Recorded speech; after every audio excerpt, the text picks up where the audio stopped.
इसलिए பாருங்க இதான் போல்காட்டி அரமனை அங்க பாக்குறது. இந்த அரமனை அங்க கட்டினது 1744ல டச்சுக்காரங்க. ஆமா, இப்போ இது 3 ஸ்டார் கேட்டகரி ஹோட்டல் KTDC யோட. இது வந்து ஷூட்டிங் பாயிண்ட். நிறைய தமிழ் மலையாள மூவிஸ் எல்லாம் ஷூட் பண்ணிருக்காங்க. தமிழ்ல ஷூட் பண்ண மூவிஸ் ஆட்டோகிராஃப் சேரனோட ஆட்டோகிராஃப். அதே மாதிரி வினை தாண்டி வருவாயா த்ரிஷா படம். இங்க ஒரு நயன்தாரா இருக்காங்க, கிளாஸ் எல்லாம் போட்டு. And on your right hand side you can see one golden color building over there. That one is the Lulu Bolgatti International Convention Center. It's a dream project of Lulu Group.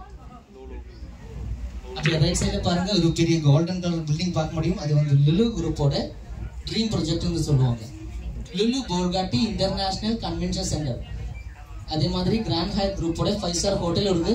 அங்கே உங்களுக்கு ஒரு கல்யாண மண்டபம் நடத்தலாம். கல்யாணம் நடத்துறதுக்கு ஒரு பெரிய ஹால் இருக்கு. 10000 பேருக்கு ஒரு மீட்டிங் அட்டெண்ட் பண்ணலாம். அவ்வளவு பெரிய ஹால். சின்ன ரேட் தான், 5-6 லட்சம் அவ்வளவு.